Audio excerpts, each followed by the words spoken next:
What's up, guys? This is the Californication 2020 podcast. I'm your host, D22-soso Wayne Chiang of the Live Poker Stream. I don't know, UCSD claims me on Twitter, and this is Michael LaMasse, who, Apparently, I crushed Jeopardy according to what you wrote on the YouTube. yeah, you crushed Jeopardy, and also Barry Woods asked who you were, and I was like, well, I'm Asian. I'm not going to get cast by myself. Yeah, no, but like I mean, here's the thing: who the fuck are you? Like if you don't know who I am, like that's your loss. I mean, It's don't true. don't ask who I am. Ask who you are. I told Barry Woods you're a very crucial piece of this two-person combination. Thanks, man. I wish you would have told my ex-wife that as well. But, I still can. yeah, I noticed. Yeah, I'll give you your email address. Just go ahead and send it, and I'm sure she'll Make appreciate that. make sure you send to the work one so I get credit for doing work. Yeah. Well, did you got a lot of stuff done today? So we're recording this about 2:30 in the morning. It's now officially crossed into September 11th. So happy Shout September out, 11th, everybody. shout out to September 11th, and I also something dirty. When September 11th happened, I was actually in New York a week before. Wow. Like Magic the Gathering, I was in the Team Pro Tour with Brian Weissman and Hui St. Chui, and then he recounted Wow. that was going on, which I actually blanked out because I was in the midst of getting dumped by Like, well, an ex. yeah. So in my mind, that trumped 9/11. Well, did you care though? Like, did you actually like her, or were you just kind of with her because like she was the only one around? No, I did. I mean, there's Oh, definitely a okay. time, yeah. But I think she's happily ever after now. So So what would you say was worse, getting dumped or seeing like the buildings like up in flames and like people like leaping off the building and then the buildings tumble down and then having to suffer through George Bush for like an additional 4 years as a result? Like, which was worse? Probably getting dumped, right? yeah, probably getting dumped. Yeah, I'm sorry, man. Like personal stuff, just personal stuff. Just if you're not really part of it, at the end of the day, eh. No, I mean it's like they were both. It was just like, to be fair, when it happened, she called that morning and asked, or told me. So Oh, because she was trying to like reach out to you because it was like this. It was this really like emotional experience, right? Like having to watch that. You know what? We can, before we do this, we can talk a little bit about what was happening on that day since we are honoring 9/11 here in sure, shout some out to way. 9/11. Yeah. Yeah, yeah. And so what I was doing that day was I had been up all night playing heads up poker on Paradise Poker. And I had classes that I had to go to in the morning, and amazingly, so I was playing. I actually wasn't playing heads up because it was a big table because there was a little bit of a discussion about it, and I was playing, and people like on the on the chat started talking about a plane flying into the World Trade Center. But of course, like when you just hear that offhand, you just think it's a It's like Rip small. Doyle, right? It's like, dude, it can't be real, right? Well, no, the first thing I thought it was real, but just thought it was like a really small plane. Some like Mm. small plane out of control or whatever. Things like that. It's really unlikely that that would happen, but it could happen. It actually has happened in the past. Like I think a small plane hit the Empire State Building in the past, so it's a thing. But yeah, so the guy says it, and then you're like, okay, so you turn on the news right away, right, and you pick your propaganda station and turn it on, and then immediately, like I hit the news right as the second one was going in. Like I didn't even realize that they weren't showing like a replay. That this was I seriously turned the TV on like 10 seconds before there was exactly. And everyone's confused, and now it's so much worse when the second one hits because now you're like, and that day was, I mean, this moment that we're in right now in American history is the most extended anxiety I've had to suffer. Like it just feels absolutely interminable, before we get to this, election and see if we get, like hard absolute fascism or just like the kind of soft corporate fascism that we're used to. And, but September 11th, the day, I mean, were you on the West Coast? Were you back I was home? on the West Coast. Yeah, I So had you might have we had slept through the first part of it because it was really early. I mean, it would have been No. it would It have was been like before. 6 a.m. I know Yeah. because I got a call from Okay. Vex Yeah. And and this asked is if I was after. okay. Well, I guess we did have cell phones, right? But like the cell phone that I had at that time, did you get a call on your cell phone or your home phone? I think it was Cell. Wow. Wow. Okay. Yeah. Had to So, be Cell, right? Yeah, I but think that so. stuff just kept happening, like, and it was just like, oh my gosh, how bad is it going to get? Like, Yeah. and, like the Pentagon and another plane, there were like all kinds of reports. Like there were like all these random reports that turned out to be not true of like bombs going off everywhere in Washington, D.C. And I actually went down to school, which didn't make a lot of sense. They canceled school, so my buddy and I went to Chili's because that's what you do when you're a college student and the world's collapsing around you. Is you go to Chili's because where better place? I mean, Chili's is already like a pretty good representation of a collapsed, society. So we might as well hang out there. Well, what did You Ja know, Rule think? what? What? What did Ja Rule think? I don't know. Did he weigh in on that? It Yeah, so was I guess this is a running joke, which is this like MTV's like, Ja, what do you think? Whereas like, dude, we like the World Trade Center just had 2 planes fly into it. Like, who yeah. cares what Ja Rule thinks? Like Dave Chappelle made jokes about it too. Got Yeah. it. Sorry, I'm out of the loop on that stuff. I generate my own internal humor. I don't rely on external humor like the rest of the mediocre people. So And now it's getting publicized. Before I was one of the few people that got to experience it firsthand. But anyway, go ahead. Like I totally get why you went to school that day because it's like, oh, you ditch class every day. Now you know it's gonna be closed, so you go there and said, hey, I came. I was in attendance, but the school's closed due to this incident in New York. So you want credit for it. Your audio is like off. you hear me at all? I can hear you now. All Okay, right, so good. I'm back. So I just missed. I appreciate you just picking up the slack here because I just missed pretty much everything you said. It appeared as if my internet went out. This is what you get with Spectrum. I don't know what company you have, I've but Spectrum. They have the yeah, no. great So plan. having to suffer Spectrum, right, which I think is the old charter, that's like experiencing 9/11 every day. Well, I you could mean, hear on the replay. It was a great monologue that I did. So thanks. I don't will worry. definitely. No, I'll definitely check it out because look, frankly, I'm trying to get those YouTube views up any way I can, right? So I log on under every one of my accounts. I just crank those views up because I know it makes you feel good, and So that's the kind of there's friend I am. so episode 1 is 7 thumbs up. Yeah. How many are you? Oh, Only seven. one's me. Only Yeah. one's me. Oh well, I must be forgetting one of my accounts. It'll be 8 soon. Well, yeah.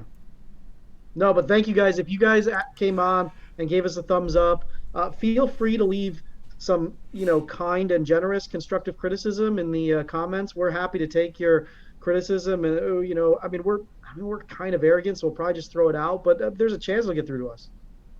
Sure. And and if you just want to be a dick too, you could do that. I mean, it's the internet. I mean, that's kind of cliched, like you're a regular Hank Moody if you do that. But We're gonna upset a lot of demographics. Like the SJWs are gonna be mad at us, right? The, I am an SJW, so that's not my that's oh, they'll be mad at me, probably. sorry. What's that? SJWs will be mad at me, right? My takes. No, I don't. Listen, I mean, there's some legitimate stuff to be mad at potentially, and this is a really difficult show to discuss, and it's a perhaps Or problematic show discover to, for that matter. yeah, or discover or enjoy, right? Like if I mean, so I wouldn't be surprised if some people were somewhat upset with things, but um, you know, most honestly, most people understand and have a sense of humor. So I'm not, and I would not. I think that SJW is really kind of this. I think it's kind of a lie. I mean, those are my people. So What about the if cancel culture people? They're gonna find something wrong. yeah, no, I don't think. I mean, well, cancel culture is. I don't. It's a myth. So I'm not worried about them. I mean, and if they cancel me, right? If I get canceled, right? Which who has actually been canceled? Because it seems like when you get canceled, you get to scream about it forever. But Hmm. but if I get canceled, that just puts me back in the same hole I'm already in. So what's the difference? Well, the Asian American academics will rip on me because I actually did not make it into the UCLA MFA program. Don't worry, you're back. So I did not complete my master's. Yeah. I was only interviewed twice for the UCLA FA program, which is Right. kind of a Right. So here's the thing. The way to look at that is you canceled them. You know, like sure. fuck them. Listen, there's a lot of people who don't recognize talent out there. And the more I live every day, right? The more I understand this because I walk around and I'm just like, why do you people not understand how awesome I am? I have insight on their selection process, so if I applied one more time, I had a pretty strong chance of getting in. But Well, I think here's the thing, Wayne. What most likely happened was they probably Googled you, right? And they didn't see Californication 2020 podcast. mm, And so now you have very likely crossed the threshold into getting admitted. But the competition is very, very difficult in that yeah, space. And by the way, it's also like, I mean, it's a really difficult field to figure out who actually has talent, and it's one of those things where there are lots of talented people who just who fall by the wayside because what happens is you run into somebody and they're like, well, who the fuck is this guy, right? Like, and that's over. So but I feel your pain. I can tell that you're carrying this pain with you. And which part? Because we talked about the X right before 9/11 too. well, I mean, yeah. So, I mean, there's a lot of pain, right? It is. Look, one of the things that's difficult about getting old, right, and aging is, people always focus on the fact that your body breaks down, your joints hurt. As soon as you try to do like one pull up, right, your skin, starts to look like, disgusting, and come closer and closer to Miss Havisham, as every day passes Shout out by. to Great Expectations. Yeah. Oh, you read that too, eh? Okay. No, no, I haven't read it. You remember I did well on Jeopardy, so I just know all these like random characters from literature, right? No, I have read Great Expectations. It's been a while. Shout out to So, Pip. but yeah, right. Yeah, he's kind of a very naive kid there. He's a good kid. Don't hate on Pip. Yeah, well, Miss Havisham was probably a good kid too before she got left at the altar. So, and that's really some foreshadowing, although we're not there yet. So, All right. Well, so why, let's why don't we? shout out to Magwitch. Shout out to Joe. Shout out to Estella. And this is episode 2 of season 1. And thank you for braving through that intro if you haven't left already. So Michael was commenting that we're lame for reviewing a 13-year-old show, and I was like, well, it's better than watching 13-year-old girls. And if any women are watching this and the guy next to you isn't laughing or saying, "Oh snap," then it's time to stop funking and start punching. Yeah, I mean it's very timely, right? The whole idea. I mean, I thought there was some stuff that we left out in the last episode, which Sure. is once you find out that Mia is only 16, right? Which goes along with the kind of joke that you made because, I mean, It's not a you know, joke, Mike. no, it's not a joke, but like, I mean, we did kind of have to touch on it in the first episode, and the Sure. the the truth is like having to talk about and deal with, teenagers who are sexualized is a really uncomfortable thing in a lot, and especially for guys who are out here, we're trying to make jokes, right? We're trying to entertain people, but that's not really a joking matter, and Sure. it's tough to make jokes on that. I mean, we could throw out some, like, I mean, I've got a whole drawer full of Jared Fogle jokes, but they're in the drawer because they're not funny. And what the I think what's really difficult here is, I mean, they showed, right? Like, we end up finding out that Mia is 16. I mean, they showed Mia naked, right, in the show. And there's like, there's a level of creepiness to that. And like, of course, when they do this in shows, when they have teenagers, and they show them naked, they're well, at least, after Zeffirelli and Romeo and Juliet and things like that, they're older actors, right? But from a viewer's position, right, there's still like there's a real level of discomfort with that for me because there's not really a lot of discomfort seeing it when you see Mia because Mia, I mean, she doesn't look 16, right? I mean, she's not 16. She's actually an older actress. But then when you find it out afterwards, like you have to like reflect back on that a little bit, and it's a pretty uncomfortable thing. Again, I'm here to appreciate the story and dialogue. So Sure, but I mean, I get it. I get it totally. But like, look, teenage sexuality is uncomfortable. It's yeah, it's uncomfortable in the way that like, every once in a while, when you're out, you're like driving, right? And you see like a girl from the back, and of course you do that stupid driving thing where like you drive past her and then you like crane your neck all the way around, like see, and then like you realize it's like somebody who's too young, right? And you're just like, oh no. And it's like it's just this like awful feeling because you're like, wow, I just seriously checked out like a 16-year-old ass. And that's like, I mean, it's normal and it's good, right? And it's good that we've been socialized to like not to be like, yeah, that's not okay, right? But it's a really uncomfortable thing, right? Because teenagers are actually sexual beings, right? They sleep with each other, they're sexual beings with each other, they are somewhat developed, right? And things like that. So but I think it's a really interesting choice to have a character that you are representing as 16 and to put that character naked, right? With, like you're a right. dirty. I actually didn't think of that, but you're absolutely right. But So, like you mentioned in Romeo and Juliet, like Juliet's supposed to be like 13 there, and like mhm. what was the 1950s version, and then she was topless. I mean, Zeffirelli's not 1950s, right? What I don't know Zeffirelli. Yeah, that's the one you're talking about. I okay, I don't know what year it is. So, it's 1968 actually, Okay, and it definitely created something of a stir when she was when underage. Yeah, oh she yeah, was actually underage. yeah, no, she was The like girl who 14. played Julia. Yeah, Yeah, yeah. So yeah, not okay. Um, so anyways, for the quote unquote SJWs, right? This is I mean, these are positive changes that I think we're seeing in the world, right? And trying to get rid of, Roman Polanski. But I mean, it takes forever, right? I mean, how long was Harvey Weinstein in Hollywood and things like that, right? So we can't. I mean, that's the thing, that all of that goes into this level of discomfort, and we can't ignore these things. And I mean, I think it's fair to ask questions about what Hollywood should be doing. It's also fair to ask questions about, what we should be doing as observers and how we should feel about this as observers. And it's probably not okay.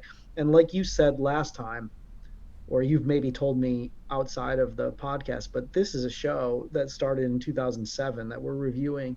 It could not be made in 2020 the way it is. There's, I, bang yeah. bang. Yeah, Yeah, yeah, it just can't. I mean, there are some ways in which this show, I think, portrays women really positively, but there are some ways where it absolutely does not. And maybe we'll come back to that. Becca, good girl. Sure. Yeah. Yeah. All right, so let's get on the episode. So the Right. start of the episode, Hank and Karen kiss and make up. Oops, just kidding. It was a dream again. Yeah. Another bad beat for Hank, right? Poor guy. So, but what we got out of that intro, right, was I think the intro showed like a lot of his writer's block, right? And showed a guy who like misses New York, Yeah. which they Uh, this whole episode was probably like trying to, spoilers in the episode, but it does try to rekindle a lot of nostalgia, or mhm. just like a lot of characters are trying to recall nostalgically the good times, and it's probably better if we do it like sequentially, getting Yeah. into it. Oh, I'm sorry. I thought that was at the very beginning where they opened with like the flashback and it showed him like really struggling with writer's block after they moved to LA, and he just seemed like a guy who was. I mean, because the thing about like Hank being like this out of place New Yorker is a little bit interesting because like frankly he seems to me quite at home in Southern California. And I agree, but yeah, there's always going to be this, like, especially with like the hardcore white Americans. It's just like this New York versus LA, or New York versus San Francisco, like rivalry that doesn't really exist, because like they're all yeah, independently their own things, and it's just like people have this like fictitious narrative. Like really, I don't think they care about each other. Like Yeah. SF's SF's, LA's LA, New York's New York. No, and people, the kinds of people who like any one of those places actually tend to like all of them. Right. So it's a really strange thing. It's almost like, we have this like tribalism thing where we have to like create rivalries of all kinds, and we have to create this like bogus rivalry. Like, I'm a Southern California person, I'm a Northern California. It's like, yeah, okay, right? Like, the real rivalry is between living in a cool place and then having to live in like the Midwest, right? That's the real rivalry. Yeah. No, Kind of. if you're watching from the Midwest right now, okay? Thank you for watching. Turn us off. I don't like you. Go ahead, Wayne. So then, Hank and Karen are kissing, making up, and then boom, it's a dream, and Hank's alone in his Porsche, his dusty Porsche, Yeah. and this lady's, in the other car, and she just like, eyes Hank and tosses, this folded piece of paper, with her number, hugs and kisses, blah blah blah. And she just asked like, what do you do? And he's like, oh, I'm a writer. And it's just like, she's like, ooh, and it's like, whoa, there's like this secret job that women just secretly, fall for you Right. over, which is like, Yeah. in reality, it's definitely not writer. Yeah, that's a little bit of a strange thing, right? Because they definitely, like, writer in this show is definitely like actor. I think you mentioned that last time, where it's like this is not a job that people go for. But then again, most writers aren't maybe driving a Porsche, right? Yeah. And most writers don't look like, David Duchovny. So, that all of that stuff matters. Maybe But this is it, like it's for a different conversation, but just like, when I listen to female comedians like, Whitney Cummings or something like that, and they're joking, they're like, one of her jokes was just like, it's not that the policeman or the fireman's hot, it's that they have a job that makes them hot. Well, listen, all I can say is sadly right now, uh, you and I don't really pass that. We don't really get over that bar. Sure. So I guess we're still on the outside looking in. As Once we get that Patreon set up, donate a couple bucks. well, that's true, man. I'll be like, yo, I'm making like $7 a month on Patreon, honey. Come on, yeah. No, actually, that's the kind of stuff that I say now, and it doesn't work. So, So not really, the recommended. job like doesn't matter that much. It's just like how you carry yourself, the dude, like that you could. I don't want to say I ain't saying she a gold digger, but No, she's got to pay or the guy's got to pay for the dates, got to have a place to live, and sure, like a yeah. car. It's just like Yeah, no, sure. But of course, that standard, right? Like, I mean, none of that stuff is enough in LA because there's just too many guys that meet that standard. So yeah, it gets a lot higher. But obviously Hank Mooney is not like normal people. He has now had, I mean, the over under for the kind of thing that just happened to him with like a girl coming by and like throwing a note with her number at him. The like lifetime over under on that for like normal guys is one, right? Or is like zero point 0.5, right? Because like maybe it happens to you once, but probably not. I guess something like that I guess something like that did happen to me once, but it was, oh, yeah. And I I can't was even driving recall. Yeah. a 2003 Ford Taurus, Oh, it so actually like, happened to you when you were driving. yeah, Oh yeah, wow, that's yeah, like I was just like thinking like just period. I'm like wow, I don't even think yeah. No, I anything mean, it was at a except stoplight, and yeah, I mean, I don't know if they were being serious, but I think they were. It was actually two girls, and what they were offering was interesting, but I was in a relationship at the time, so she was serious. She saw you on Jeopardy. yeah, I think probably that's it. I mean, I mean, it was a long time ago, so I mean, yeah, I was pretty hot. Well, that's Hank Moody. He just gets all the hookups, but Yeah, and then he says to her, oh, he opens the note, right? And they don't show us the note until later, right? I don't think this is spoiling too much, but like later on when he's at the bar and he like looks, he's feeling a little bit bad because the girl left, and he looks at the note, and all it is like her name and a number. So like I want to know, like, when he saw the note and he was like, oh, I think you have potential. Like, really, dude? It was just like the name and the number, like that was it. What'd you expect to be on the note? Like a smiley face, like like a sure. drawing of a large penis. I don't know what was supposed to be there. I don't know. I So mean, maybe guys have unrealistic expectations too. So yeah. yeah, oh, that certainly is true. Yeah. So moving on So then. Hank drives the Bills place. We Calling him meet. This is the Bob. first time we meet Bill, right? No, we met him last episode. Wait, I don't know. Damn. What? Yeah, I don't think we met. Here's the thing. Bill was not in the last episode Okay. because he's All out right. of town, right? When they go back, Right. right? He's out of town. So like Mia's there, but Bill's not. He's out of town. This is the first time we meet Bill, and almost one of the first things that Hank says to Bill is like, "Do you want a cock punch?" Right? This is like, this is some infantile and really inhuman dialogue. I mean, but I guess They're I guess both there's some history. Yeah, What? there's some history. There's some competition. I mean, it's like, when two guys are claiming you know, that the Yeah, woman belongs with that dude, right. they're gonna have a little rivalry. Like there's fights. So He also got in a homo says what, right? Which yeah, is, I mean, again, stuff that does not exist anymore and really shouldn't exist anymore. sure. So, I mean, that's the way that, I talked when I was a school kid because, I didn't have anyone to slap me upside the head and tell me that, you really shouldn't say stuff like this. You grew up in the Bay Area, so you guys didn't use language like this. I grew up in the Midwest. Probably some Midwesterners Oh, watching this right in now. the Bay Area, when they say homo, they're like Homo sapiens, and Sure. I'm Yeah. just and I was like Homo superior because I'm like a Marvel comics fan. So Ooh, yeah, that's nice. The better one is Homo erectus, hmm. but yeah. So that's you guys are a lot more advanced, really. I'm sure they're still using that in the Midwest. I'm sure it's still just like gets all the laughs and knee slaps at the party. Right? So So yeah, and then Hank calls Bill by the wrong name, Bob, just to set up a childish joke. Shout out to Tom Capinos for having jokes more childish than me, which is like I'm jealous and I'm hating.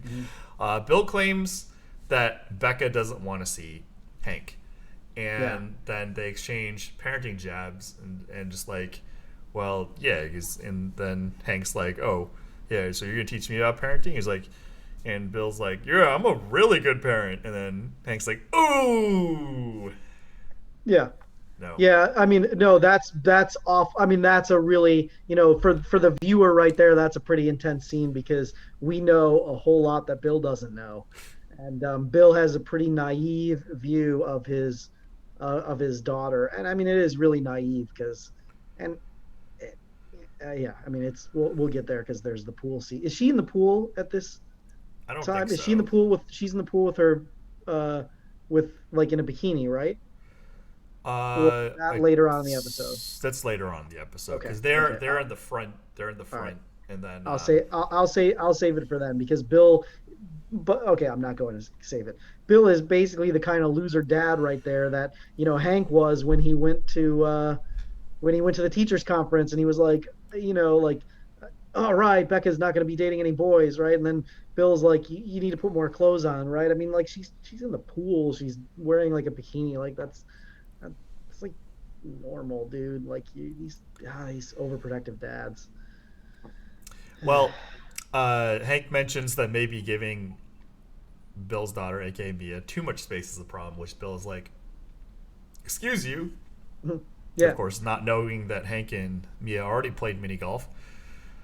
Then there's this painting that Hank points out that he thinks is garbage, and yeah, Bill says he could have bought a car yeah. with the money to buy the painting, and then Hank's like he thinks that he should still buy the car and run over the artist who painted that turd, which Sure. is really uncalled for Yeah. and really mean because I painted that Yeah. photo.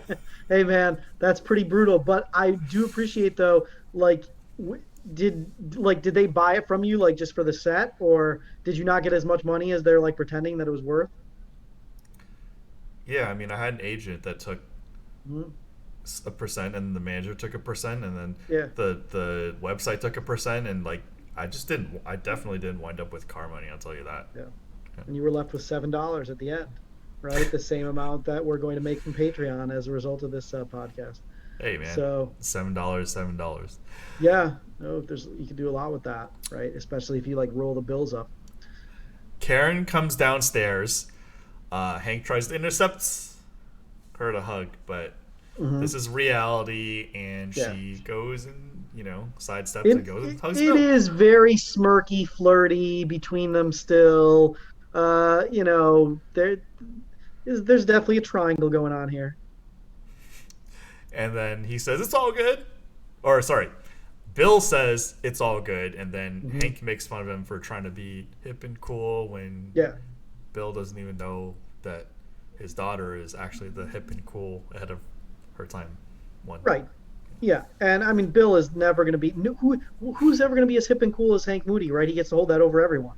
So you don't really have a chance. Like, I mean, Bill, he's not even a bad dude, man. He really isn't. But like, he just it's like everybody loves Hank. So, Okay. and then Becca comes in. Becca comes down the stairs. Hank tries to intercept her with the hug. Yeah, yeah, And nope. and She. Oh, no, wait, sorry. Becca comes down the stairs. I got it wrong. And says she still hates him for taking away from the party from episode yep, 1. She still wants to see his movie, though. And Hank corrects her and says it's his book, not his movie. And Becca yeah, says it's not her problem. The movie proves that you're not the asshole they say you are. Ooh, yep. implying She Karen also said she likes the will. movie, right?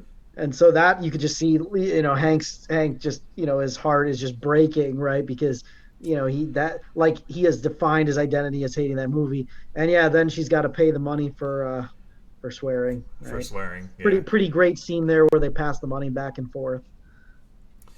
Hank, without skipping a beat, yeah, like you said, fines her for the bad words. And then Hank was like, "Who called me an asshole?" Implying Yeah. to Karen and Bill. Karen then wants to switch custody for weekends.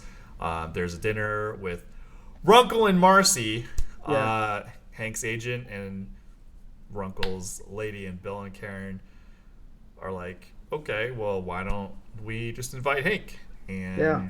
Hank can bring a date." Not a good decision. Absolutely not a good decision. And then Hank's like, "Becca, put in your earbuds." Hank says that Karen wouldn't be able to handle seeing Hank with another girl. Right. Hank's Right. sorry, Karen's like, "Yeah, I can." And Hank is like, Mm-hmm. "That means you're going to marry me?" And Karen's like, Yeah. or you're not going to marry me. And Yeah. Karen's like, And Karen I says think that, this might be some projection on Hank's part here, right? Hank's like, "Oh, well, you won't be able to handle it if I'm with another girl," and it's like, "Oh, maybe it's you who can't handle it, bro." So, damn.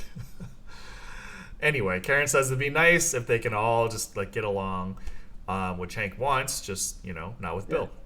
right. Well, and then doesn't he say it would be nice if I could fillet myself while farting the White Album? Yes.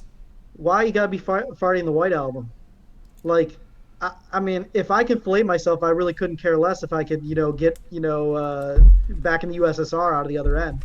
Like, I don't need He's that, right? That trying just to seems unnecessary. extend the mental picture of an impossible physical state. Oh, it's not Impossible action. impossible. It's not impossible. I've seen it. Oh, now you're better than Hank Moody, eh? Well, I didn't say I've done it, but I mean, I've seen it. Just saying. anyway, the next scene we see Hank in Runkle's office talking about how hot the assistant is, and it is making Hank want to touch himself in bad places. And in 2020, what is even a bad place to touch yourself in 2020? Yeah. Well, all the extra fat you've put on as a result of the pandemic, that's because you look like Winnie the Pooh if you do that. It's like you pat your stomach. So that's a bad place. Yeah, so I was thinking, like, I don't think there's a singular place. There's, like, combos of places. Like, if you stick your thumb up your ass and then put in your mouth, that's bad. Or Why? sticking your... Well, I'm just saying combos. I mean, it would taste You bad. sound you sound like a square, man. I mean, this is that girl back at the beginning of episode 1, right? Who just wants guys to go down on her. No shower. Like, you sound like you ain't getting that. I'm just saying. No. So, I mean, square's got a square, I mean, a little space. Yeah, there's no bad combo. But listen, people, you do need to take care. If you're going from back to front, there's a lot of bad stuff that can happen right there. So just make sure you're as sanitary as you can possibly be. So Runkle, yeah, he's like, oh, I don't like her. She's like a pain, and then Hmm. doesn't do any of her job. Does all the Yeah. coffee wrong, and then Hank drops the poker player's live read that she has a back tat. Hmm. Therefore she likes in the butt. And Yeah, that's what he said. Runkle's like, Yeah, really? What? Oh, he, he actually said pooper, right, which is pooper.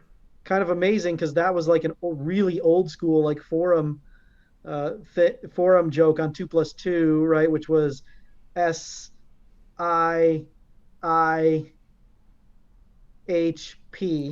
right, which is basically whenever you asked for advice on anything having to do with a girl, that was the standard response, which was stick it in her pooper. Oh, This I didn't know was that. Yeah. Yeah, so this is a very yeah, I mean this is a group of, sexually frustrated young men who are, spending their days playing poker and not interacting with human beings. So these are the kinds of things that you get. But honestly, it is kind of sad to see it reflected in the show a little bit, right? Very 2007 kind of scene here says like a back tat is the watermark of the promiscuous. I mean, and then comments on the nipple rings, which are just kind of awesome, right? I mean, like this stuff is Oh, we didn't even get to the double one. Like, basically, how did she get hired? Like, if she can't do any of the jobs, like, what did Runkle, presuming Runkle is the one that hired her, was it yeah. like hired at first sight? Is that a thing? Yeah, Getting we hired know first the sight? answer, right? We know the answer to that. It's like they can't have the discussion, and no one can ever have that discussion because people can't be honest about it. But we know why she was hired. Diversity? And yeah, because you have to hire a certain percentage of people with nipple rings, Hmm. um, and that. But then you shouldn't be surprised when not that people with nipple rings can't be competent; they absolutely can be. Yep. But you shouldn't be surprised if you hire somebody for nipple rings and not, for their actual job qualifications, that you get somebody who doesn't really know what she's doing. It's like that's on you. Hank changes, as you said, about the assistant's nipple rings, and Hank is like, no, let's talk about jobs. And Hank is Yeah, turns it turns his back yeah, on the couch. His back is to Runkle. right, And Runkle's like, there are no job offers. right. Now, I noticed that having an agent or manager or whatever the hell Runkle is, it's like a great therapist. He's like boosting your ego, like trying to tell you to grow up. Yeah. But like, you could just be like, no, no. Honestly, it does seem like that's his role as much as anything, right? Because, the thing about it is you can actually understand this as somebody who creates something, right? Or even as somebody who plays poker, right? Like, your some days if you played poker, you just maybe didn't feel like playing, right? And there was like nothing wrong with that. It was like okay, like you knew you were leaving money on the table by like not playing that day, but it was fine. But if you're playing on like an online site and you have like an agent who's like generating rake back, that person's income is like dependent on you, so they're like really incentivized to try to get you out there. So Runkle, he's very incentivized to try and make sure that his talent is working, right? Um, yeah, and from Hank's standpoint, right, he does feel a little bit bad, but he's flush with all that, love. What is the name of that stupid movie again? Crazy little thing called love. Thank you. He's flush with all that crazy little thing called love, cash. There was one line in this scene. Maybe you were gonna bring it up, but were you gonna bring up the Charlie comment about Karen? I think I missed that. What So was the comment? Charlie makes a comment on here that like he remembers when he used to watch Karen breastfeed. Oh, that turned That's him a on. Yeah. really weird thing to say to a friend, right? And of course, there's like nothing wrong if Karen was breastfeeding, but perhaps you shouldn't be like staring at like your best friend's girl at this moment. Like if you're watching the kid breastfeed, like whatever, but it was just a really weird thing to bring up. And Hank didn't seem to mind, so I guess it didn't matter. I mean, Yeah, considering what Hank does, like just watching breastfeeding is kind of like, as you said, square. I suppose. Yeah, I mean it's a pretty square thing. To be fair, it's not a really sexy thing. So So the assistant comes in, and she's beautiful. Hank presses and asks if she has nipple rings on she, one she's or she's not two. she's not my type. Okay, well, I'm just I saying. thought she I thought her elbows were pretty pointy. Bet Liv Vorey's elbows are not pointy. Yeah. No, I mean, yeah, she's a little bit skinny for me, but yeah. So Then I Hank remember this. compliments the nose ring, which he gives Runkle another live read and says about the assistant. Runkle's like, "What? Does it mean she likes to do it in the nose?" And See, Runkle, he just, I mean, that was kind of funny, but he doesn't get it. yeah, but it's like Runkle's an idiot. She has a nose ring because it's the representing a bull. She's obviously a Taurus, born Yeah. in April. Yeah, so it's Yeah. clearly like I don't know why Runkle Wait, doesn't our know Taurus this is stuff. born in April. Yes, late April, early May.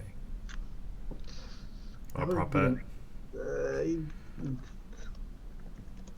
Is this when your birthday falls? Yeah. That's how I get a read. Word. All right. Cool. Good job.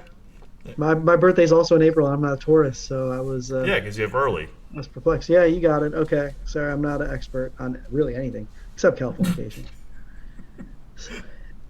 All right. So let's move on to I think we're in the bar now. Yeah, Hank is with this British lady who is Yeah. trying to convince him to use to blog, and she Yeah. compliments him that he's a man's man, a writer, has swagger like us.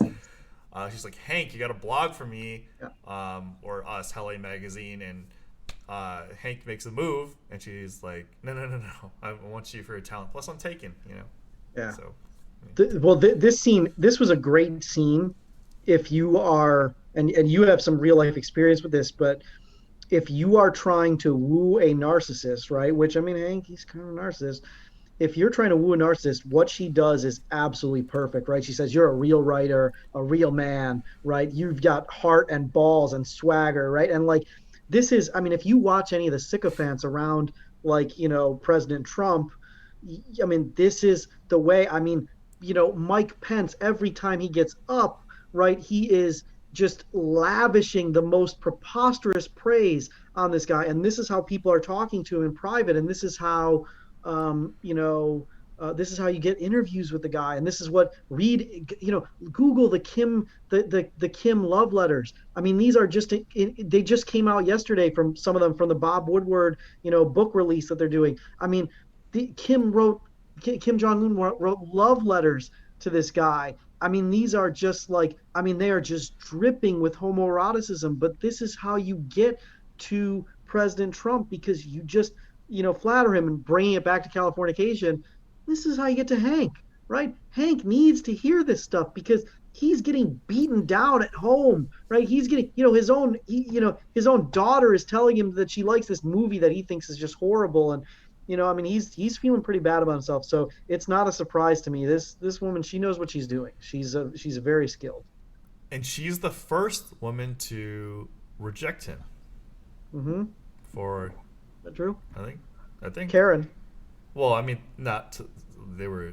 She didn't reject him to begin with. Like there was love at first sight. Well, that's true. That's nine, true. 9 months later, Becca. Spoilers. So Hank, or sorry, yeah. So she's like, oh, she's in a relationship, and then Hank is getting it on with this other lady at her place, and this lady asks him to evaluate her breasts, and he's like, Yeah. very Well, nice. that's the lady from the car, right? Oh, Yeah. was it? Yeah, because he opens after he gets rejected. Oh, He opens the napkin, right? Or he opens not the napkin. He opens the piece of paper she threw at him, and her name and number is on there. And that's why I was saying like when he said like, "Oh, you have potential," it made it seem like she wrote something really clever and flirty on the thing, but she just wrote her name and number, right?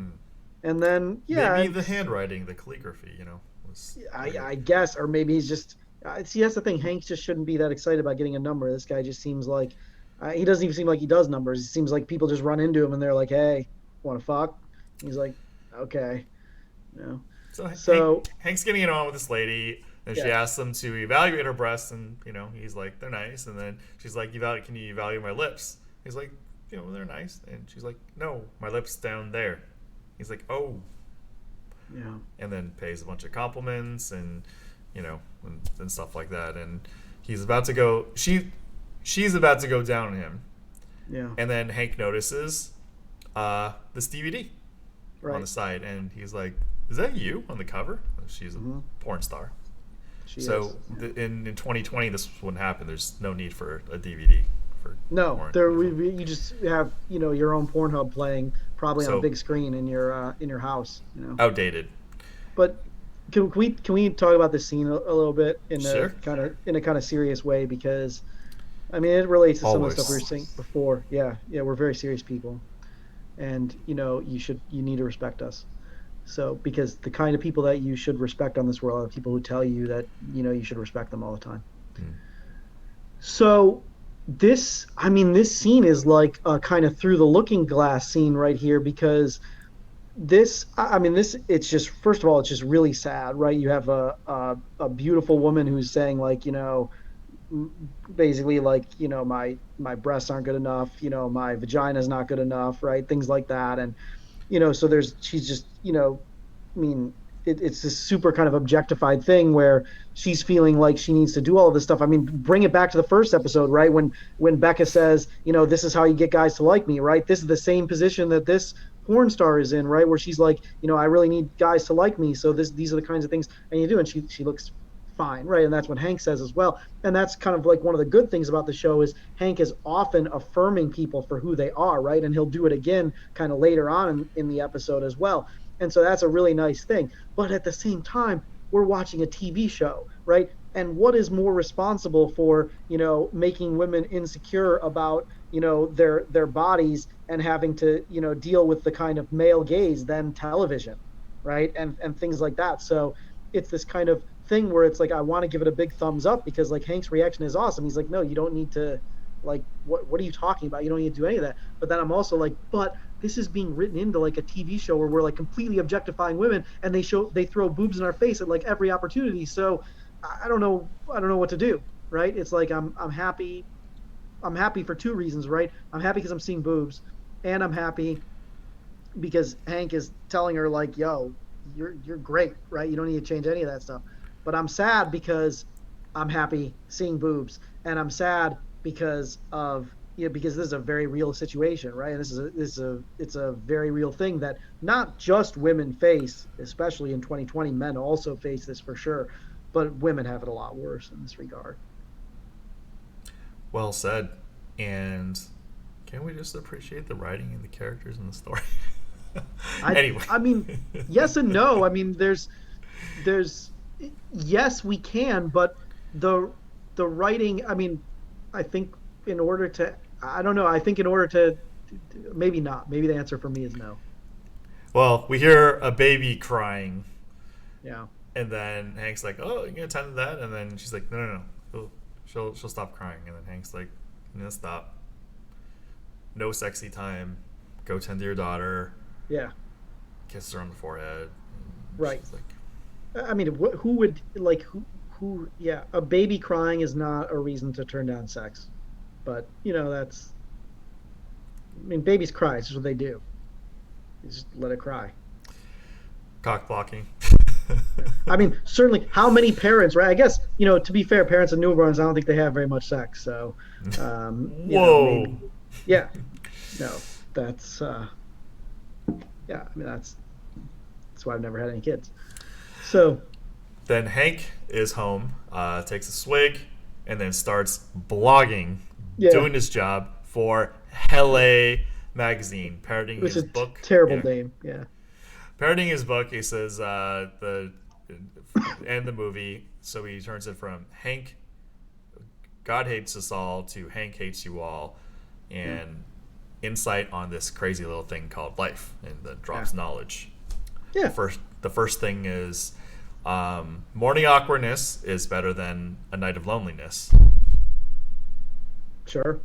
Although I'd rather just have, evening loneliness after you have, a good time, and then you have to, evening awkwardness when you have to tell them like, you gotta go. It's time to leave. Well, it's 3:18 a.m., so let's have our moment of morning awkwardness. All right, it's time. Thanks, Wayne. I got what I needed. You got to get out of here. I'm outie. Yeah. Well, that And wasn't then, awkward, right? That worked out actually really well. sure. And 2, Hank won't go down in history, but he will go down in his sister, which is not true because we're talking about him in 13 years after Yeah. this This is absolutely historical. I mean, if you make it from '07 to 20, right? I mean, what have we talked about? Two things we talked about: 9/11 and Californication. Two biggest things that have happened in our lifetimes. And it's 2020, which is a crazy little year we don't love. Yeah, 3, sure. Hank wants a little hair on the nether regions. Yeah. I don't think that's too bad. No, but how much time have they spent talking about how vaginas are groomed at this point, right? Becca being confused about a hairless woman, right? And then it's come up, and of course even Marcy's job, right, is to be a groomer of the stars, so so to speak. So yeah, this is very. I don't know. The writers are really interested in whether vagina Writer should be one hair or is not. Tom Capinos. Is he really the only writer for the show? I'd like to think so. Okay, well, Tom is very concerned about. Tom is really into 80s porn. He definitely. I think he favors a big bush. There's like always that thing that in the movie posters is Tom and Katie. What if it's Tom Capinos and Yeah. some other Katie? There is a thing. The chair at the beginning of the show has the name like Kieran Reese on it, Rhys, and those are his two kids' names, I believe. I believe it's the Oh, writer of the show. Yeah, good trivia. yeah. Anyway, yeah, I mean these are good questions, and he asked why is LA so bent on killing its female population, and in 2020 we're like, oh no, the entire internet is bent on killing the female population. Well, and the president is intent on killing, as much of the population as he possibly can. So there's no avoiding the killing. Yeah. Yeah, we're also talking about you in the comment section, that throw shade. So leave women alone. Go fire at us. Anyway. Yeah. No. Listen, you guys can. I mean, the jokes. Just make sure they're. Just keep it reasonable.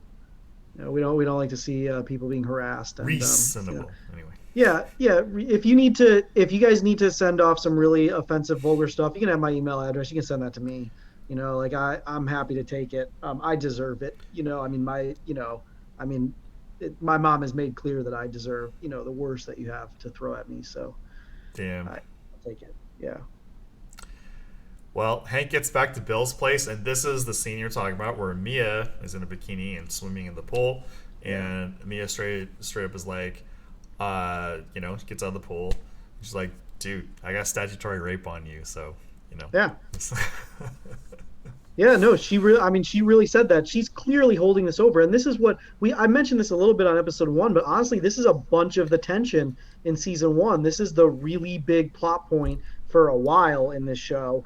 And every time they're together on screen, it's just because it just feels like it's going to come out and at any time, because Mia's a loose cannon. Mia could play like, Mia has that like whole maniac thing going on. So you never know what she'll do, right? And that gives her like some real playing advantages here. And she holds over on Hank right now for sure. So yeah.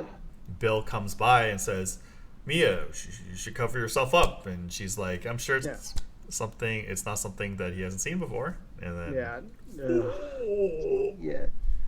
I mean, again, right? This somewhat uncomfortable, thing here where we're sexualizing a 16-year-old who's not really 16 and things like that, and her dad clearly is thinking along the same thing, right? She says hi daddy, and like after she says the stuff to Hank, she says hi daddy in like a really girlish voice, and yeah, you have this overly conservative dad who clearly has no idea what his daughter's up to. Really weird spot. Or maybe he knows the cameras are on him, so he's got to pretend. There's levels and levels of cameras for sure, and gazes. So Hank does something uncalled for, which is declaring war on Bill for breaking up his family, taking his family, and then Karen comes in and introduces Sonia, who loves Hank's writing, and the adaptation that Steven Soderbergh was going to do in the movie. Yeah. So here we keep intertwining with like a lot of the girls that like Hank. Like, what reason? Like, one person's like, oh, I love the movie. Oh, I love the book. Oh, I love your looks or I love your job. Blah blah blah. Right. It's always something Well, different. and who does Hank like too, right? Hank kind of likes her because I assume that like Soderbergh adaptation, right, had more Hank Moody in it, right? I assume he was like it was Sure. closer to the text or whatever, and it clearly he favored that over whatever ended up coming out. So yeah, that's and yeah, I mean like you can see why there's appeal. Like I mean, creative, somebody who's creatively gifted, that's a really positive thing for a guy. So that is going to make a guy attractive. So in that sense, as much as we can joke about this show being ridiculous, right? It's like the fantasy of a writer who puts himself at the center and has girls just throwing themselves at him. Like that's not how real life is. But this is It's I mean not. this is well,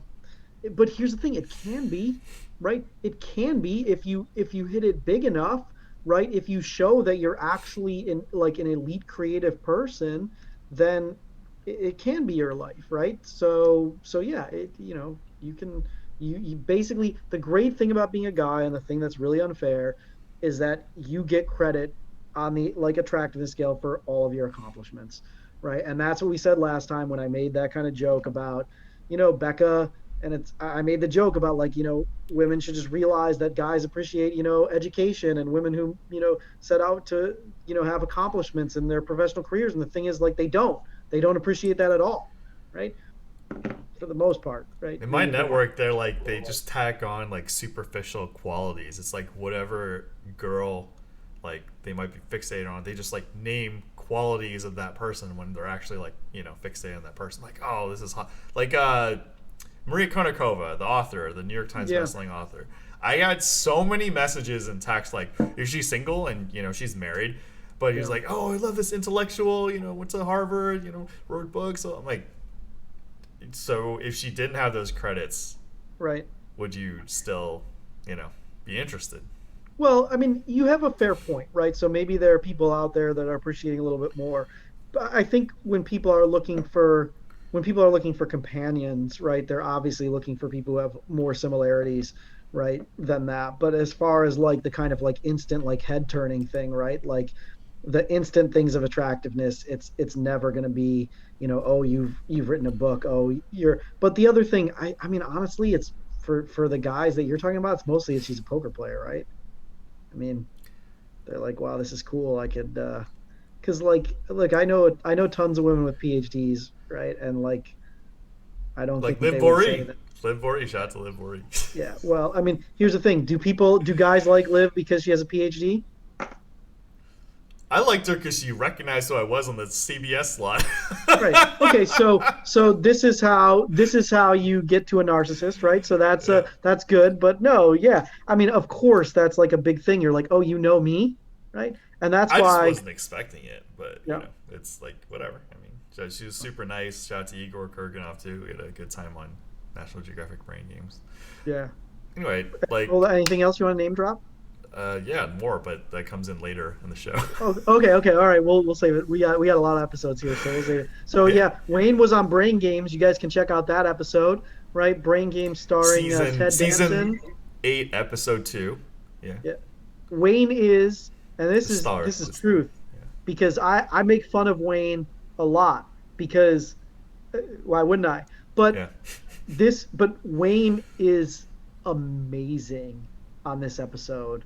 Oh, who, He, me? he's Oh, yeah, on this episode of Brain Games, stop, right? No, stop. listen, honestly, the guy. Okay, I'm talking to the audience now. I'm not talking to Wayne. Okay, Wayne's ego, the guy's ego is in the stratosphere. Okay, so you can't give him any love because if you give him any love, it's too much, right? You have to deal with him, right? Okay, but he's really good on the show, right? And I would tell you if he well, I don't know, maybe I wouldn't tell you, but I would certainly tell him. And I haven't told him. He's really good. He's amazing on the show. It's something you need to check out. He gets all kinds of props from who? What is it? Key or Peel? Which guy is on the show? Key and Michael Key. Okay, yeah. So Key and he's one of the hosts, and then Ted Danson is the other host, and Wayne. These guys just give Wayne mad props, right? They ripped on me. They were like, "Oh, shame on you." Okay, I don't. We're not going to go into that because they're basically giving you mad props on this show, right? And I give like a 90% recommendation for anybody to go out and watch this show. Okay, in all seriousness, let's get back to Californication. Yeah, So Hank goes to Karen and he's like, "How are you gonna sabotage all my efforts to get back together, with you?" And Karen's like, "No, yeah, it's Elvis, it's Elvis." Um, then Hank preps for the triple date. Bill, Karen, Runkle, Marcy, and Sonia, and then yeah, Mia and Becca are also in this crazy little date at yeah, Bill's place. yeah. And then Really Mia, uncomfortable date. This show is a soap opera for men, right? I mean, that's what we're sure. dealing with. Yeah. Okay. Then Mia and Sonia, under the table, feel up one of each of Hank's legs, More children. Yeah. which I Yeah. know you and I have experience at the poker table, except it's dudes, not women. Yeah. Yeah. Well, the thing is, you all might think Wayne is making a joke, but that hits a little bit too close to home, and I'm not going to share the details. But let's just say it is possible to be sexually assaulted anywhere. They cheers. All the people cheers, and Sonia asks how Karen and Bill met. Yeah. And Hank Which interjects is like, what are you doing? Are I mean, like that's the most socially incorrect question you could possibly ask in the situation. does she know? I assume. I mean, maybe not. Could not have known. No shot. Yeah, I guess. But yeah, I guess that makes more sense. But I don't see why she wouldn't have known. Like she's like Karen's friend, right? Karen invited her to the shindig, so she should know. But yeah, really uncomfortable question Yeah, but to our ask. women friends gonna be like, "Oh yeah, I totally cheated on my boyfriend to meet this other dude." They're always gonna like put a narrative, differently or whatever. Well, she must be a fringe friend because she would have known what was going on. She may not have known, but she would have known that Karen recently broke up with Hank at the very least, right? So she might not have Sure. known that it was because Karen was like a philandering Jezebel, but yeah, I mean, listen, man, cheating on people just destroys them. It's not cool. So So Hank comes up with some. We'll summarize the story of the narrative that the architecture of destruction happened in this present architecture. yeah, Do you remember the story? Do I have to no, recount it for the audience? So basically, Bill hires Karen to redecorate the house, hence the architecture of the got it. destruction of the relationship. I don't know. I Yeah, tried. And yeah, then, yeah, yeah, basically, the destruction happens within the architecture of the house. Meanwhile, Mia and Sonia are both feeling hanging on the table, in which, yeah. you know, recounting that maybe we experienced at the table multiple times, just like Hank experienced it multiple times. Well, I hope not because there's another potential crime in there for him. So, uh, hopefully not multiple times. We'll So see. Mia asks how Hank and Karen met, and then Becca tells the story, which is just like why I love this character so much because it's so heartbreaking. She just Yeah, wants this stuff. She's just like, my mom and dad, love at first sight, banged at first sight. yeah, 9 months later, she was born, and they were together for longer than many other couples in yeah. even whatever stint that they had. And I mean, the story that she told though was, I mean, even though she said like they had sex or whatever, but like it was a pretty touching story the way that she told it. Even though it was clearly like at the beginning, it was kind of like one of these one night stand things that ended up with the kid in a relationship, right? And like a real years long yeah, relationship. So it was really touching. Like do you know how your parents met? yeah. Okay, would you be able to tell it in a touching way? No, I mean, it 'cause- was touching. Like I don't know. It's kind of like they, like some some instructor for my dad and some like instructor for my mom was like, oh, you guys should go to a party, and they actually just hit it off right away. okay. That's actually pretty nice. I mean, I No, could what's tell you this story because like if I were to tell the story, right, I'd be like, well, my parents met at a pizza place, and they were roughly the same age in high school, so and they were like 15, and so yeah, I guess so. My mom decided to stop like banging the 30-year-old at the horse track that she was banging, and then decided to get with my dad. Like, it's just you know, it's not as nice. So who like, paid for the I, pizza? yeah, well, no one pays for the pizza when you got employees, doing God knows what in the background. So, but I mean, you don't want to know what's on the pizza.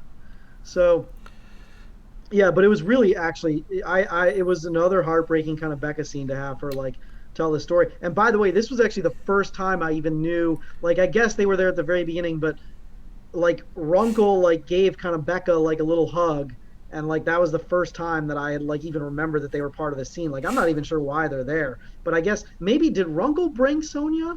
Did No. Karen? Yeah, I thought Karen Karen invited brought Sonia, right? Sonia. Yeah. Yeah, They were there because it was an awkward moment that the week before uh, Becca spilled that Karen and Bill were having dinner with Runkle and Marcy, and then Becca was like, "Your agent, like, yeah, let's yeah. all have dinner together."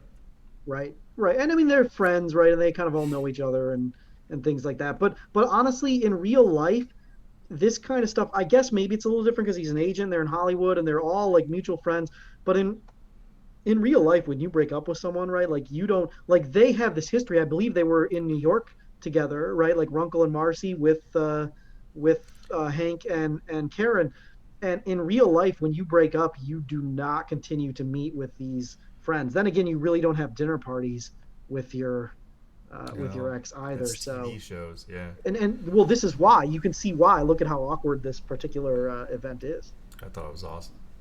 Yeah, But sure. one of the things about Becca is basically she was born from a fairy tale, love at first sight, you know, bang at first sight 9 months later, and she still wants to Yeah, believe in fairy tales. that's really sweet. Yeah, because And she's yeah, very young, and she has she's definitely learning about the realities of the world, but she still wants the kind of mythical world that she hopes is still possible. and to her credit, she still sees the fairy tale in Yeah, her parents. yeah. She's So actually she's still actively trying to bring it about. Yeah, yeah. Yeah. yeah, Anyway, Mia has to go, so yeah. gives Hank a last squeeze on the table. Right. Sonia tells an irrelevant story to the table about the audience. Like, what, Yeah, basically, it's just a setup. It's just like, yeah, how did you break up? Well, my yeah. ex-husband went out with his secretary, Oh which turned yeah, out to be a dude.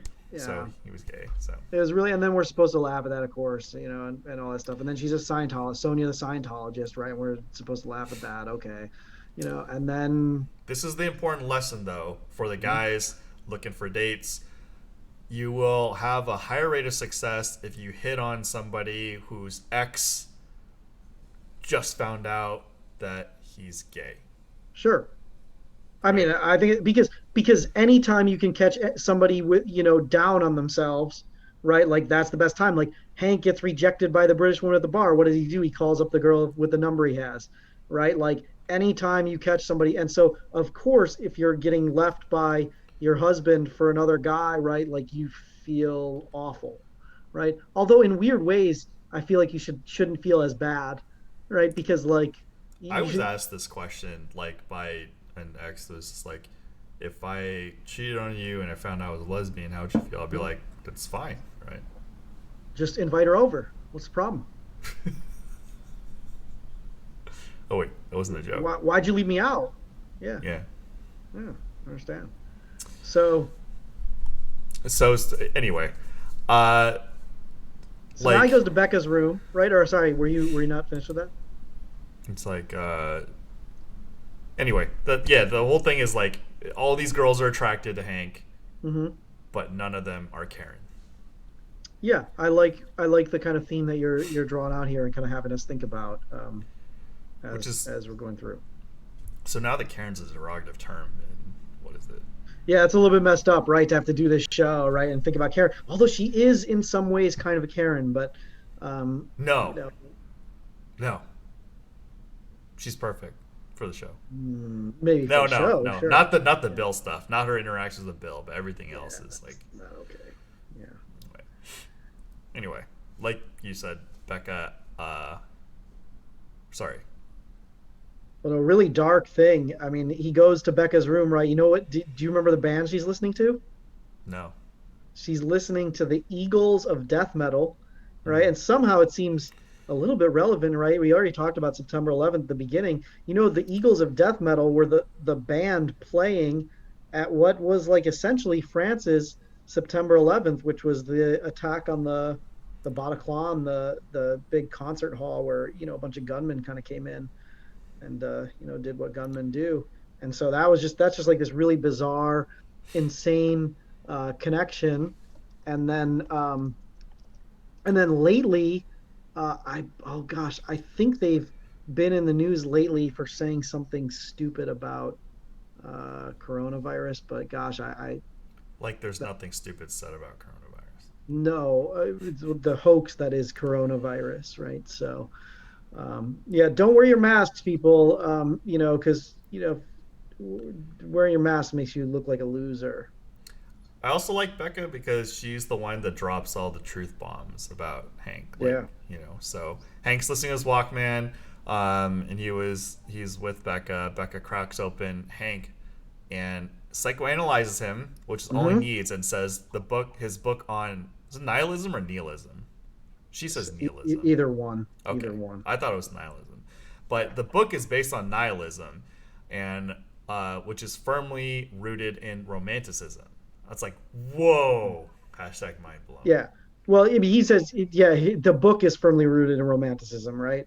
And so, Yeah, you know, Hank, so yeah, you could see that that's honestly like a lot of our lives, right? That's really true. Like we go around and pretend like, you know, you don't want there's anything. yeah, nothing matters, right? And this, you know, because everything is absurd in the universe, you know, we're all gonna die and all that kind of stuff, blah blah blah. But then we do have, I mean, this is maybe a slight misuse of romanticism, but we do have this kind of like ideal of how life should play out and things like that. So um, I get it, right? It's a guy that actually is a very that does feel very modern, right? Um, and I don't know. I feel like she might be.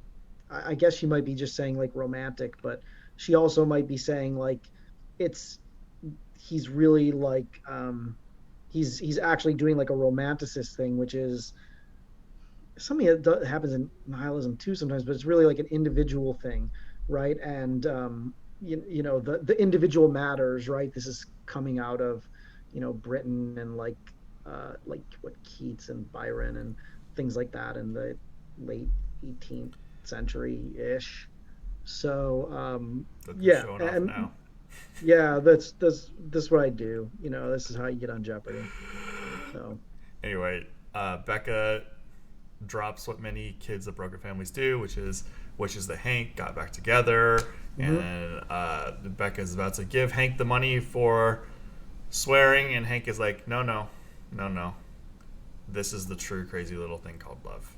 So Yeah, well, because Hank is just so he's so sad, right, by what she just kind of by her reason for swearing, right, and she, you know, she's so sad about the situation between her parents, and you know, he feels like I don't know, these people have a lot of dollars on them, right, to kind of hand out at any given time. Hank doesn't seem like he ever has much on him, right? He doesn't have like a man bag, so I'm not sure where he busts out all these, you know, crumpled dollars from, but respect. then So Becca asks if Hank is okay. And now I know why you hate Becca so much. what? Because she reminds you of me. Because I'm always like, Michael, are you okay? No, I respect that, dude. I appreciate that a lot. Yeah. No, listen, you're the only person who ever checks on me, like, and makes sure I'm okay. Like, you're actually a really awesome, kind-hearted person. I I have appreciate to that. check it down because you're always the winner. So I have to check. Yeah. Check. Check. Yeah. Yeah. Well, I and should. I guess I should bet more. I miss a lot of bets.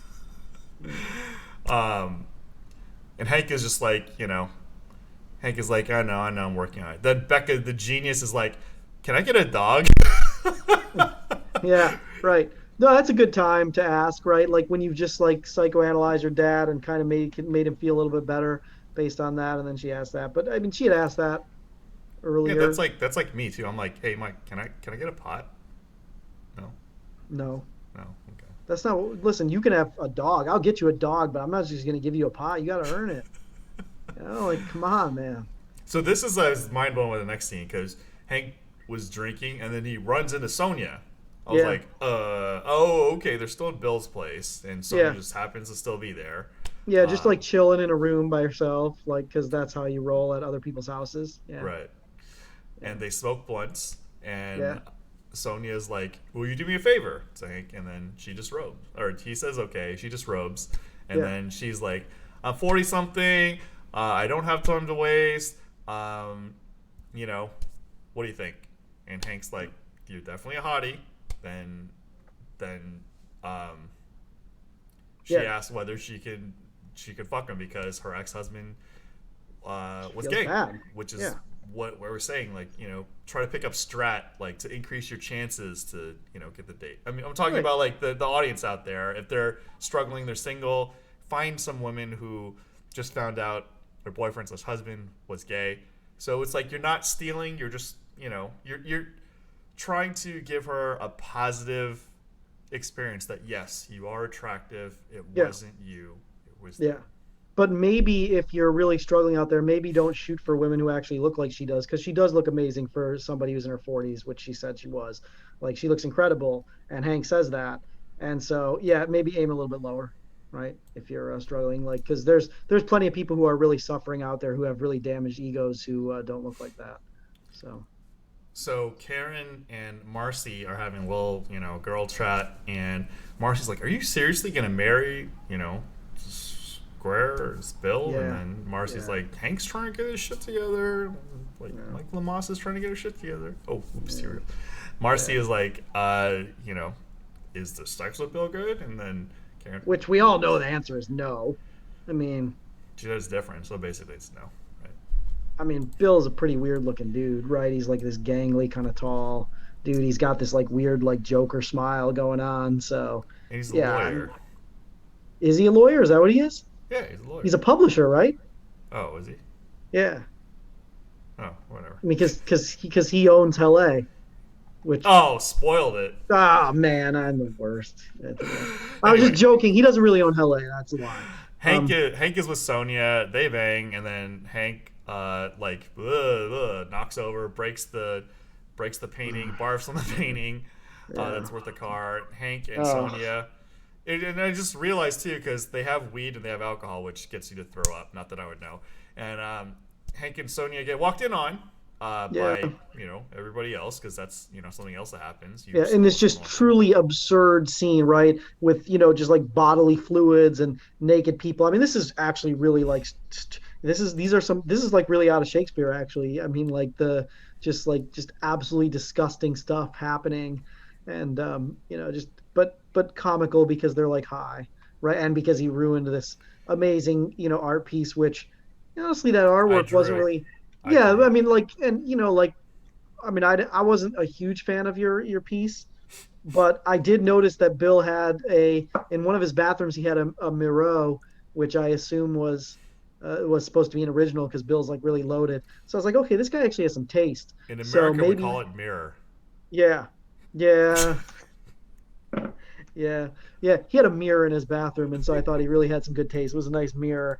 Um, but so I thought maybe he's got some taste. I mean, he certainly likes abstract art, right? Which to me that says something about you because do you know this that like liberals, conservatives don't like abstract art, like they don't like modern contemporary art because it's I don't know ambiguous. anything about politics, and today I'm going to have David Baker, ODB, on the podcast on 9/11, and he's a liberal, and Roger Ver, who is a teenage friend of mine, is a liberal. I actually don't even know what libertarian. I just like you just want freedom, right? You just want to do whatever. Is that right? No, I just really shot myself in the foot. Did I? Yeah, I mean, freedom is a word that at this point barely has any meaning, right? Because pretty much everybody says that what they're looking for is freedom. But for the fascists, right, freedom involves like going back to living how you used to live or preserving whatever it is that you are able to do and things like that. And they actually consider that freedom, but of course their freedom comes at to live life exactly as they're doing comes at the expense of other people's freedom and things like that. So I swear I finished college. yeah, no, I, I'm just I kidding. would Whatever. assume so. But here's the thing, like in 2020, I mean, I guess it is becoming a more difficult thing because of student loans and how much it costs and whatnot, but like it's not that big of a deal, right? Like anybody can finish college. Like you're a genuinely smart person who just this is not like no, That's not what Dad says. yeah. No, I know, man. I'm really sorry about that too. No, it's really tough when you can just never measure up to your dad, you know. Anyway, So, sorry. Mia Yeah. gets back to Bill's place off a cab, I guess, I don't know. And then Hank asks Mia what she wants with him, and Mia says, you know. And this is one of the topics that we discussed, which is like, what does Mia want with Hank? What do you think Mia wants with Hank? I think Mia wants Hank's professional respect. Like having completed a book with his own thoughts. Like when she's reading the book at the bookstore, it's like this completed piece of work Yeah. with awesome ideas. Mia wants that professional respect, but doesn't have the original ideas, can't go through the process, which is spoilers for the rest of the show. But Do you think that's true right now? Yeah, I mean that's like do you think that's true as where we're at in episode 2? I think this is just mirroring like why do famous people get looked up to / admired. It's because the admirer wants the professional respect, because everybody knows like actually being famous really sucks. Like It people does? judge. Yes, people bother, especially in this era where people just look up your shit. Maybe it's just grass is always greener. Maybe famous people say it really sucks. It doesn't seem like it really sucks to me. It definitely sucks for attractive women, famous people, because they will get stalked by like and DDoS and Yeah. stuff like that. Well, I So, mean, like in so many ways, existing sucks worse for women than it does for men. sure. So I get that, and definitely getting bothered all the time out in public doesn't seem all that pleasant. And yet, it seems like one of the thing that people want, at least a ton of people want that more than anything else is to be famous. Right, but I think So it mirrors professional respect. It's not actually like the fame portion. They call it fame, like they want to be famous, but they actually want professional respect. okay, Because it's all in a profession where getting professional respect just means getting famous. yeah, because like when you watch and you admire a famous person, you're getting all the good side and you're getting none of the downside. Yeah. So I don't know. Yeah, no, I that makes sense. I mean, you really don't have to interact with the downside when you're not part of it, Right. for sure. I mean, I have right. I think your read and there's some ways in which your reads on the show are really prescient and are going to, I think, really illuminate some of the future episodes. I have a simpler interpretation of Mia right now. I really think Mia's just in love with Hank. Um, like this I mean he's a really cool guy who's the not like her squarish dad, and she's 16 and she has a huge crush on him and she slept with him, right? And that has a really powerful effect on people too. Like sleeping with people releases all sorts of bonding chemicals and things like that. And so and I mean like expect like I mean 16-year-olds can't they often don't deal super well with adults often don't deal well with the feelings that sex brings up, let alone Well, no, I'm a virgin. 16-year-old. Yeah, right. Well, it's I mean listen, I'm just frankly pretending because I didn't want to admit that like you just did. I didn't want everyone to We are know. both virgins, so we are hypothetical. Okay, go on. Yeah, that's all. I mean, listen, I just read stuff, Yeah, really. same. And I have friends tell me, I have 3, 4, 5 hour conversations with women who tell me about all the stuff they did to other guys Right. that day. So I know how it is. Right. Yeah, but I just think I think she really just digs Hank. I mean, I think that the way she looked at him in the bookstore, but I also think Mia is kind of a menace. Like, so there's definitely some. I mean, of all of the characters on this show that we've met thus far, Mia might be the most obvious one, in who belongs in the DSM-4, who very clearly has some kind of diagnosable mental illness that could be done, because she's a special case. And Hank is like, this is sick and wrong. And Yeah. Mia's like, what's wrong with a little fucking and punching? Oh, shout out to the future book title. You Oh, oops. Yeah. Yeah, your future book title, My right? future Yeah. book. Yeah. And fucking and punching, right? A story, Wayne's poker biography. Um, so, Mia yeah. Mia says she's gonna bring out, like, with all this awkwardness, they're obviously not gonna sleep together this time. Mia Yeah. says she's going to bring out her vibrator and read Hank's blog from LA magazine, which is like, it's Yeah, I mean, this is just a really tough spot for Hank to be in. And I mean, look, he did statutorily rape her, but I mean, you can sympathize in some ways with his uh, position, right? He's in a pretty bad spot. He did not know. And Hank is like, he's not a complete piece of garbage, right? Like, he would not have slept with somebody had he known or suspected that it was an underage sure. girl. And he wouldn't have done that. And, and of course, he's in a really bad spot. And of course, this is a soap opera, right? This is like, but I mean, a really awkward subject matter for the male version of Sex and the City here, for sure. So then she adds one thing, like reading her vlog, reading Hank's blog, uh, to her vibrator, and she's like, "I totally fucked that guy." So that's Yeah. I've had anyway. my fill of me. I've had my fill of Mia for the day. And then the news bomb is that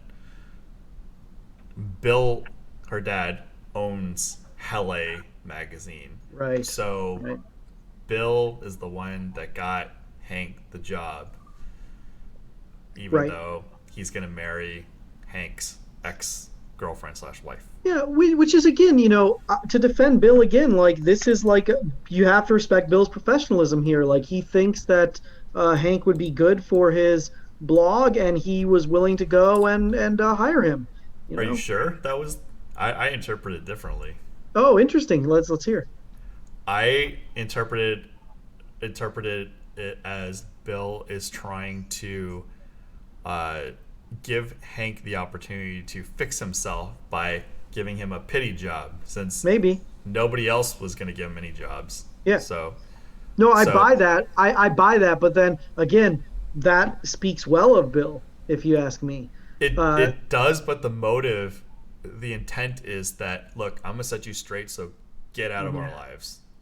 Oh, interesting. I had not thought of it like that. I had not thought of it like that. There's one other aspect that just kind of popped into my head, which is there's so much attack on bloggers and blogging in Yeah. this show, right? And it almost feels like this. It really feels like this outdated 2007 thing where a bunch of like writers are like, "Oh, we're better than bloggers," right? But like now you can't even say any of that stuff anymore. But um, maybe he's trying to destroy Hank by turning him into a blogger, right? And people don't respect that, and people look down on it. But then I guess I I guess think Runkle wouldn't be very enthusiastic. it's the elitism of calling yourself a writer, I think, because Right, like the concept of a blog is that anybody can write something up, right. and Which Hank, is which yeah, is true, but also not true, because like if your writing is garbage, or you're writing something not interesting, or you're talking about a 13-year-old TV show, people just aren't going to read it, you know. So yeah. so anyway, Hank drives away smoking and dreams of being with Karen, Yeah. with the plane is It's a flying great away scene. above him. Yeah. I mean, it's the second episode in a row where we end with like this pensive, thoughtful Hank, right? Nostalgic, but the airplane is so good, right? Because things, the airplane, people move, right? And things change. And we started at the very beginning of this episode, right? We actually started with Hank moving from New York to LA, right? And this stuff, look, moving adjustment is a thing, right? It's a psychologically really difficult thing. For a lot of people, it takes them a year or more to adjust to the new place that they're in. And it brings about life changes. It does do things like it ends relationships, it creates new relationships, right? Things like that. All of this stuff is really tough, and all this stuff is life changing, and you can't go back again, right? You cannot turn back time. So these changes, they happen, and they indelibly, alter the course of your life in ways that you'll never really know what could have been had the big decisions, right? Had you made them the other way, right? And so this is, and the airplane, after the airplane, right? Karen was there, and then nobody's there, right after the airplane. Oh, yeah. Shout out to Tom. And it just brings us back to 9/11. Whoa, that was uncalled for. Okay, just kidding. It was called for. Can we pretend the airplanes in the night sky like shooting stars? Listen, it's been like 19 years, right? I mean, Yeah. we can make jokes about 9/11 now, right? Anthony Jeselnik does. Jeselnik. Yeah. Well, That's- I'm not sure we can craft jokes like he can craft them, or perhaps we're not nearly as comfortable being the bad guy as he is. But I mean, look, can I make Pearl Harbor jokes? Yes, right? Sure. Yeah. Yeah, I mean, Because white people were the victims. So hmm, if you're the victim, then you could make the joke. okay, If you're the Hmm. person causing the trouble, yeah, probably not. right. So I probably shouldn't make any Afghanistan jokes, right? Okay. Yeah. No Iraq jokes, right? No Afghanistan jokes, right? So, well, I'll just make jokes where white people are the victim of terrorism and not where they are the terrorists. All right, fair enough. So I guess 9/11 technically it works. So Yeah. if it's victim stuff, but Hey, listen. A lot of people, I actually know somebody who, despite I was very young and living in Michigan, I know someone who died on 9/11. Tons of people know people who died on 9/11. Like it was pretty fucking terrible, man. And I before everybody turns me into the cancel police, right? This mythical group. Um, 9/11 sucked, but I'm not gonna stop making jokes about it. That's all I got. and there are two people who passed away that I knew. Well, we knew one of them, Mike Sexton, poker legend. Yeah. Rest in peace. Another one, Terrence Wong, who I worked with at What? Gamers.com. What? Oh, I'm No, sorry. I you must don't have know this person. You don't know. I This don't? person. No. Whoever you're thinking of, it's not this person. There's no way you know this person. Okay, well, I'm very sorry to hear that your friends are passing away. Yeah, and he's 41 years old. We were at Berkeley, and then we were at Jeez. Gamers.com, and he ended up having a fulfilling career, got married, 2 kids, and yeah, it's I saw it all All over right. Facebook. And Well, I'm really sorry to hear that. This is a really sad episode. And for those of you guys who are middle-aged like us, I'm sure you guys are well familiar with these experiences. Time doesn't stop, and this is actually a big theme in Californication.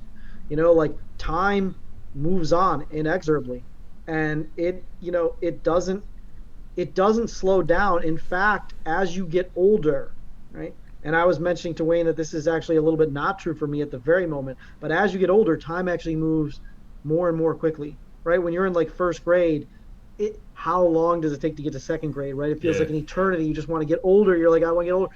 But time now, the days just slip away, right? And you just wake up and you're like, 2 weeks, 3 weeks, stuff just dripped off. You start getting, you start finding out your friends are getting sick on Facebook. Your friends are passing away on Facebook. All of the heroes of your youth, right? People who were like great athletes and great musicians when we were kids, right? They're kicking the bucket now, or you see them on TV sometimes and you're like, oh my gosh, right?